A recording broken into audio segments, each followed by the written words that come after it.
We are today in a very nice podcast setting. Welcome from our Beyond Consulting studio in Düsseldorf.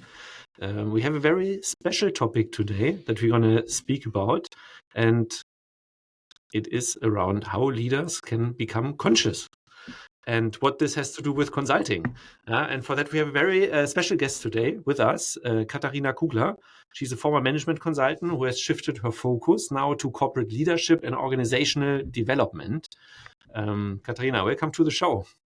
Hi, Christian. Thank you so much for inviting me. Yeah, pleasure, absolute pleasure. From where are you joining us today? From Lisbon, from my home base in Lisbon. Lisbon, oh, very nice. And it's in your home office, or where are you based at the moment? Yes, it's in my home office. I work mostly remote, so this is my happy place. Very nice. Yeah, I think it's nice to work from home, especially when you're in Lisbon and Yes. have some nice weather and sun from time to time that you can look forward to. Yeah. Here in Düsseldorf, it's a bit of a rainy, almost cloudy day. But we're not here today to talk about the weather. Katharina, I'm really intrigued about your experience because you have spent over a decade in building target models for companies, operating target models, implementing strategies, and across also a various range of industries like financial services, technology innovation, also not-for-profit sector.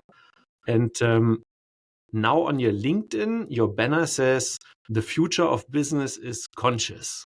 That's right. How would you describe your journey until today, and how did you come to the conscious topic? Yeah, how would I describe my journey? Wild, exciting, and also challenging at times, I'd say. But overall, very fulfilling. So I, like you said, I used to work as a management consultant for many years. I started my career in London. I studied in London, and so I started working in management consulting. First for Capco, which was at the time fully aligned to financial services. And then a few years after that, I switched to Deloitte. I was in their strategy and operations department, also financial services. So that was my world. Mm-hmm. And at the same time, as for context, how my journey eventually opened up to more conscious leadership, it really began when I graduated from university. I had this big ping. I don't know where it came from, but it was very strong to start meditating. And mind you, no one in my environment was meditating or doing any of this mindfulness stuff. So I thought it was, for me, it was kind of surprising. But I followed that impulse and I started my first meditation class, I think in the week that I started working. And this, in looking back, I think this is the tool that let me walk through my corporate experience, on the one hand engaged, and on the other hand as an observer. So I was fully, obviously, engaged in the work and the delivery pressure and all of that. And at the same time, I always had these moments of quiet reflection where I was zooming out and I was looking at the interactions that you had or how the things were managed. I don't know why, but I've always had a real obsession with leadership. I can spot good or bad leadership anywhere. So I would always look at how was that managed, what was inspiring here. And I just saw a lot of things that I felt were not, they were not very conscious. So they were not very aligned, not very connected. I saw how bad leadership creates a lot of disengagement in people, disconnection in people. And we've all heard of toxic leadership. So that were kind of the patterns and energies that I was observing while I was in it at the same time. Mm-hmm. So it was a very interesting experience. And then at the end of 2018, I resigned. There was a project where I saw the things very clearly, and I thought, this doesn't seem right to me, but this seems to be an industry topic here, or it's not just a company. It seems to be like the standard of how leadership is performed in those environments. And I just felt like I'm too young to just accept that. I want to go and see, what are other ways and what are other industries and so on. And then, to cut a long story short, that then set me off on this like grand self-discovery journey, but also discovering different industries, discovering different companies. So I continued working as a freelancer. But I chose which projects I wanted to work with. And I even went back to the startup world. I co-founded a company there to see if this is different. But I also saw almost the same challenges in leadership that you would see in the corporate world. So that made me then really realize this is not so much dependent on the corporation or the industry. It's a mindset. It's a way of being. Leadership is a way of being. And so now I see this was a big study phase, working in these different industries and organizations and so on. And at the same time, developing myself personally and studying all kinds of modalities in order to become more self-aware, in order to become more connected, in order to really connect to my truth and to my purpose. And the more that I did that, the more I connected to myself and found my truth and my voice, really, the more I was able to bring that into my work. And this was the process of becoming conscious. So becoming conscious of myself, of other people, and ultimately the impact that I have on the world.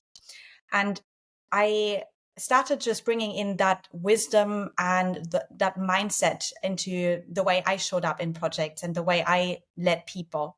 And I saw how that not only transformed me completely, but also other people. So I really saw how that has a positive ripple effect, when you have these skills.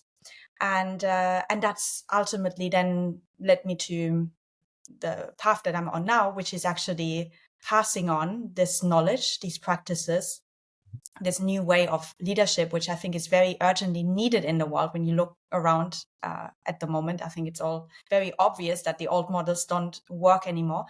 And I work with organizations on a systemic level, to instill these skills, mindsets, behaviors, and obviously also coach people through the process, build cultures, build the structures and processes that are needed in order to support this new breed of leadership. And we will get to there, I think, also a bit later. But one thing that really struck me when you talked about your journey is that the turning point where you said, "Look, I basically take my future in my own hands. I go independent because I have an experience. I made an experience where the leadership was not to my own standards or in a way that I did not agree with it, and now I take it in my own hands." Was it kind of like, you decided to basically lead yourself as a freelancer, or leading other organizations, showing them how to lead in the way that you think is better? Or how can we, think about that? Yeah, that was first the attempt to lead myself.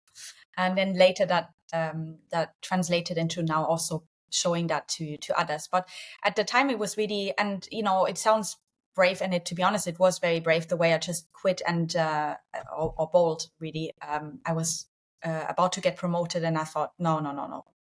If you get promoted now, they pay you more money than you want to stay. So now is a good time to jump off the wagon, basically. And I did that pretty naive, and I didn't really have a backup plan, which now is something that I really advise people not to do.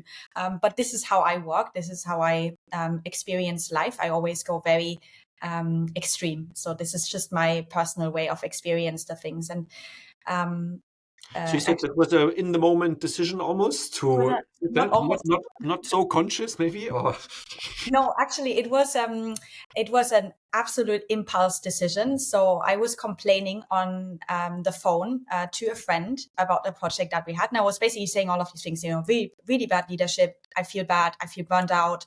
And I was just like complaining my misery. And then my friend said, "So why are you still there?" And that question, that was for me the most eye-opening question that I had been asked for a while, because the question just really landed, and I thought, yeah, why am I still here? And then I quit from one day to the next. I resigned. I sent an email and I resigned. So was it a conscious decision? I think it was an impulsive decision. I think there was a deeper part of me that knew that I had to make that jump eventually. And like I said, this is how I work. For me, the intuition hits, I just know that this is what now needs to happen. So I learned to distinguish that really intuitive, like soul knowing you have to just do that now, versus the ego that tells you all kinds of things, also keeps you in places. And I think at the time I wasn't fully conscious, or I couldn't really put words to it as I can now, having done all of this inner work. But there's certainly a part of me, a deeper part of me, that just said, jump now. Now is a good time. And you But then decided then to go into freelance consulting. What was the first? You decided then to go into freelance consulting, become independent, work more on those organizational leadership topics. What was the fascination for you about it, and also the freelancing? Yeah, so the freelance also, before I started freelancing, I actually went to Singapore and I started a company, an e-commerce company, which unfortunately did not survive COVID. I say unfortunately, it was actually fortunately, because that again put me in a point of thinking, what am I actually doing? So after the corporate world, I had a similar experience in the startup world, where I again saw the same dynamics and so on.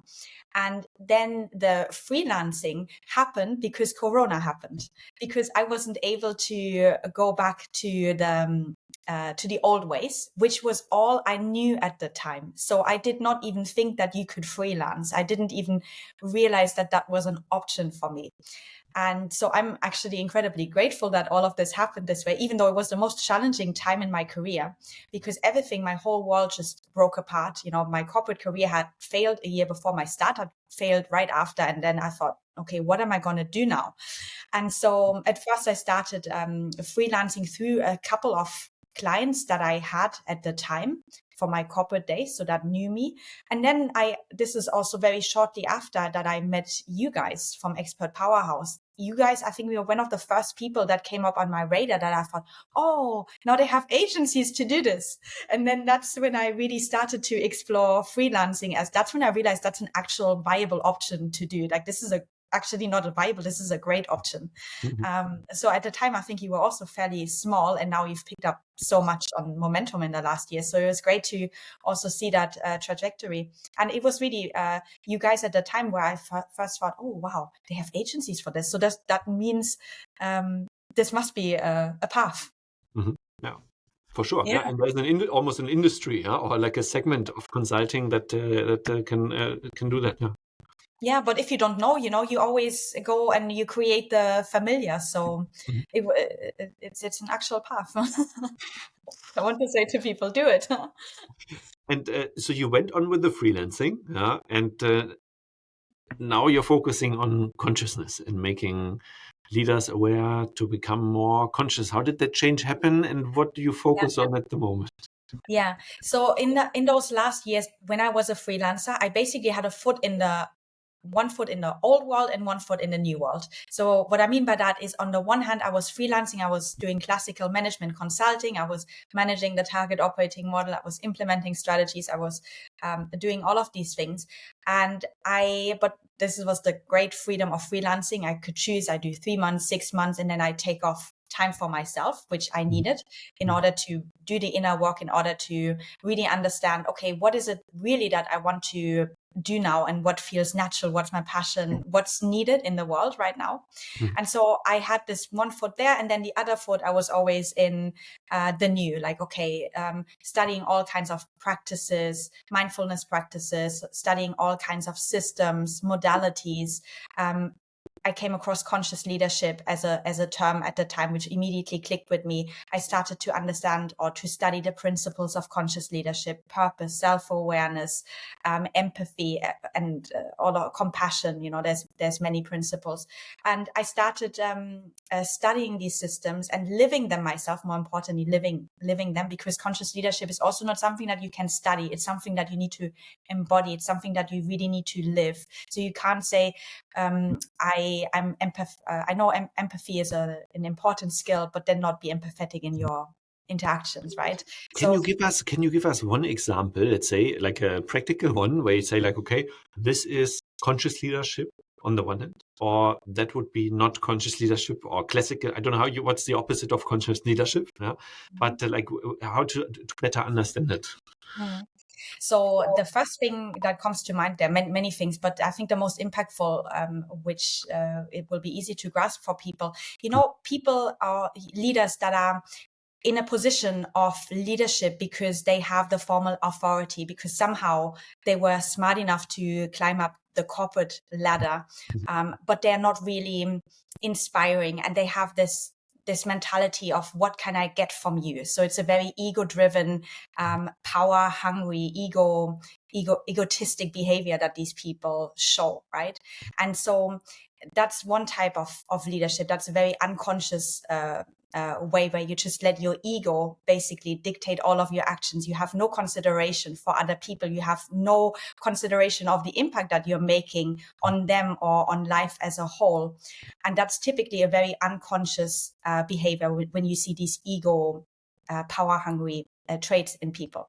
So that would be, I don't know, the VP or the head of, or the region, and he's coming to his employee and saying, look, I need to get this done by tomorrow because I'm the head, and this is what I want from you, and just do it now. Yes, yeah, you're basically... Don't ask me any questions.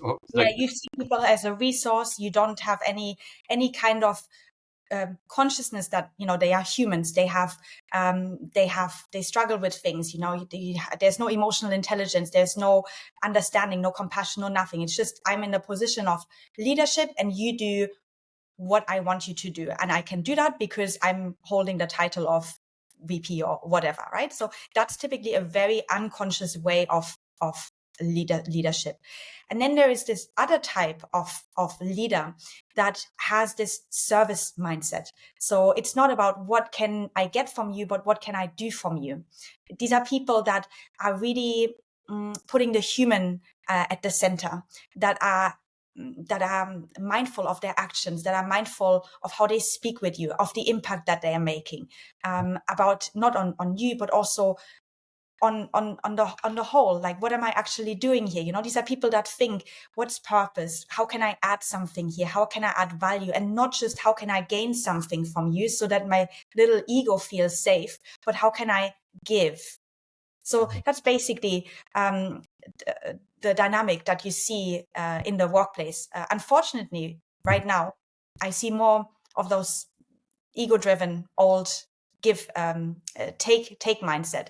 But the new is coming in a lot. You see that now a lot. You see a lot more conscious leaders streaming into the workforce because we all are tired of having these leaders that just dictate and that they don't give back. They take what they want. And that model is really, that's just disappearing fast.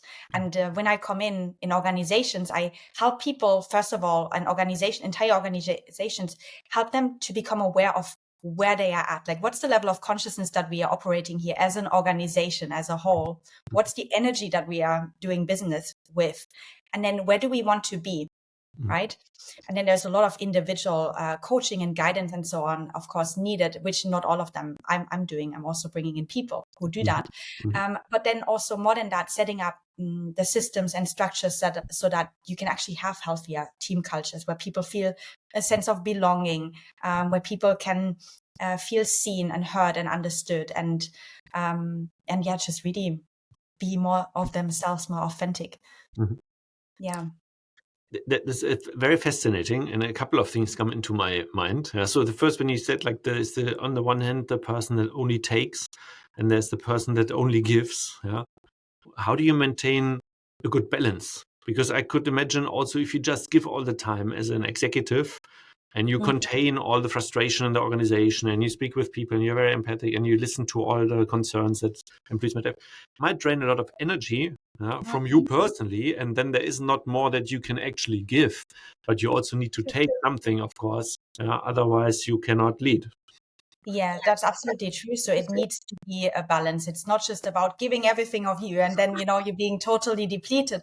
But again, that's why I'd like to say this is a process of becoming conscious, because you can only know that when you understand where am I giving and where am I taking. So you have to zoom out and really see the big picture rather than being in the drama. You have to be able to zoom out and look at the things and see, okay, here's where I'm maybe taking a bit too much. Here's where I could be more giving. Here's where I could be a bit more understanding, but also I also have my needs. So I also have to make sure that I'm being nourished and so on. So it's all about this perspective and really zooming out and observing and not being so active in the play, but rather understanding, what's the bigger picture here, and how can this be of balance. How do you make sure that good leadership is also rewarded in an organization? I mean, I could imagine, you have some people that aspire to have that conscious leadership, that really want to care about the people and they mean it and provide purpose.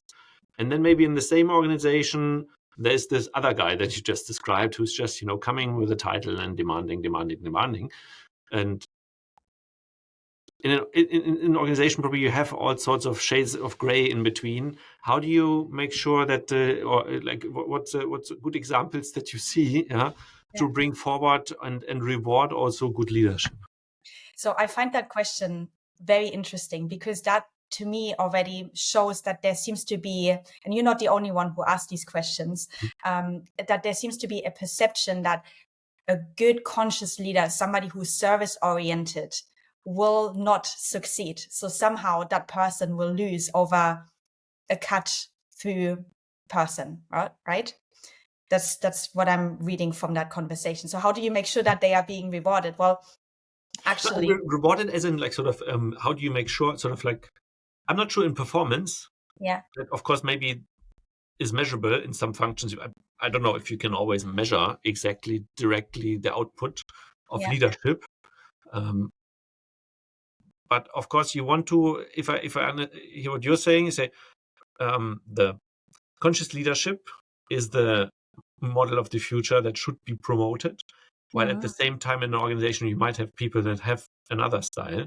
How do you actually promote that in an organization if you were to, culturally change towards more that conscious leadership model?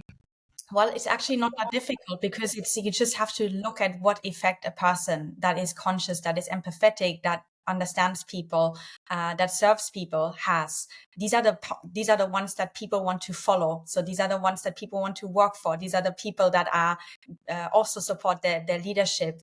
They stand behind the leadership. These are the people that are genuinely more happy and therefore more eager to contribute. If you have somebody, if you were my manager and you would make sure that I'm being well and that I'm being taken care of and that I'm in the right role and that, I have everything to succeed in my role, automatically I want to do good for you. Automatically I want to exceed expectations.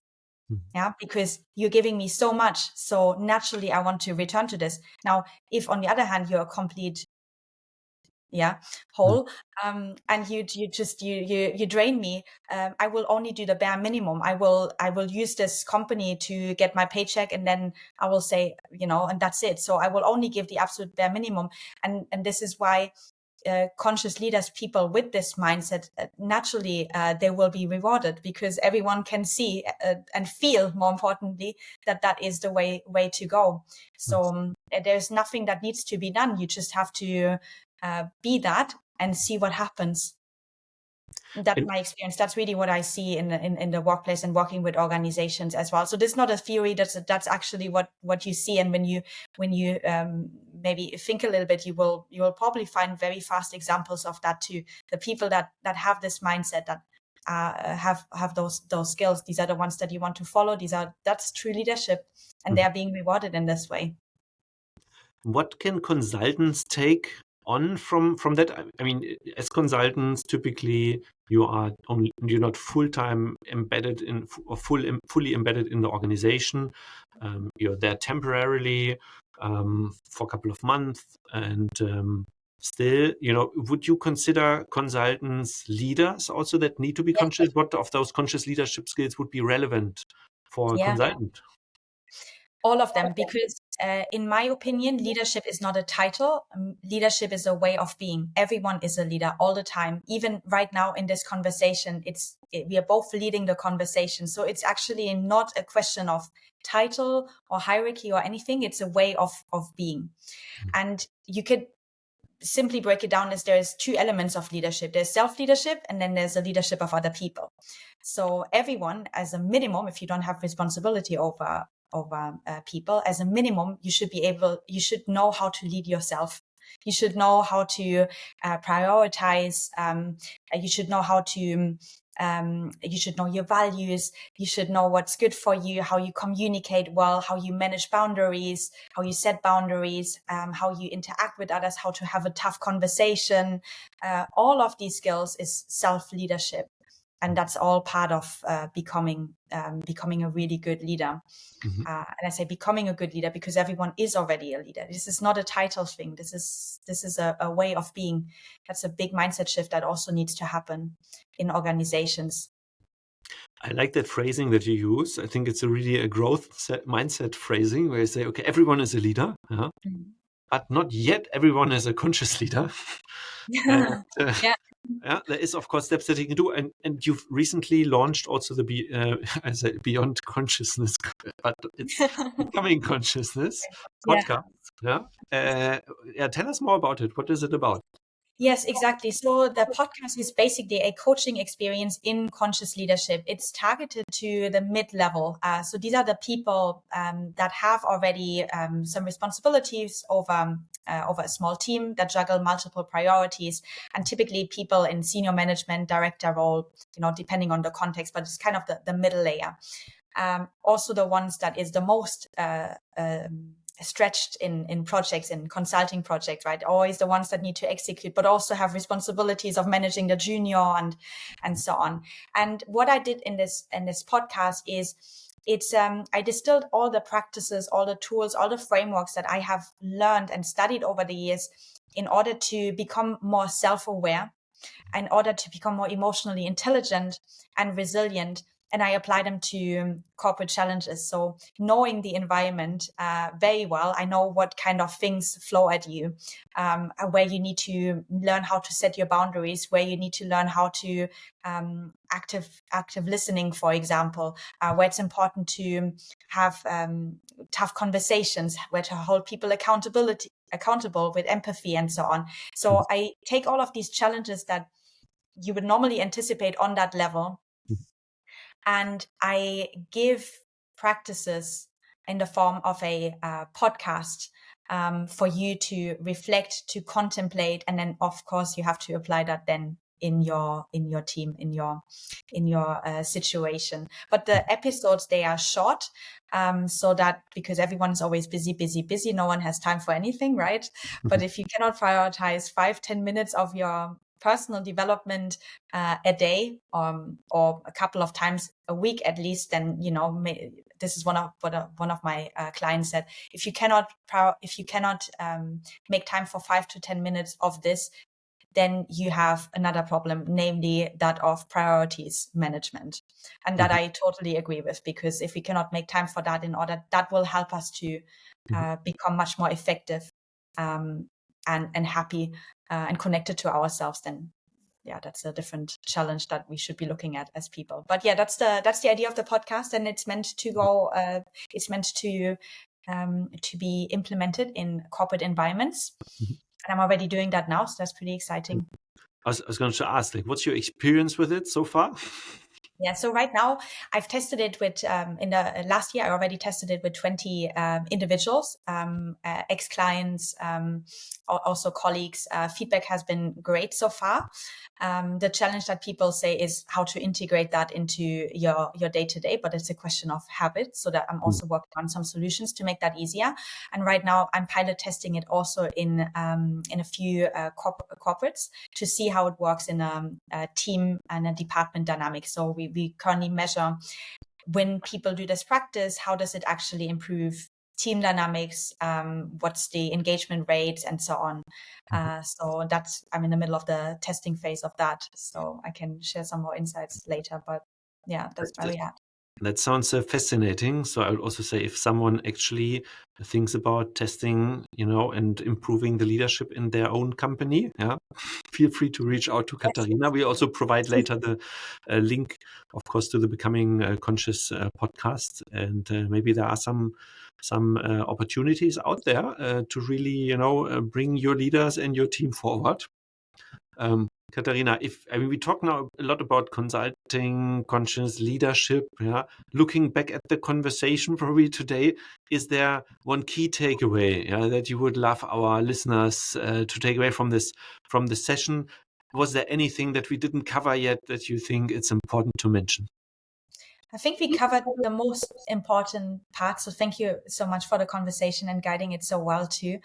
The one thing that keeps coming up for me, and I think that's the one that I would like people to really take away, is that leadership is not a title, it's not a role, it's not a hierarchy, it's a way of being, and therefore it's all of our responsibility to show up as the best, most conscious leader that we can be every day. So it's not something, that's only reserved for those on the top ladder. Thank you very much. I think very wise words. Katharina, thanks for being part of the show today. And have a lovely afternoon. What's up for you on the weekend? Some dancing, some enjoying the sun. The sun is back. And that's it, I think. Easy. Pleasure. Great to have you on the show. Thank you very much.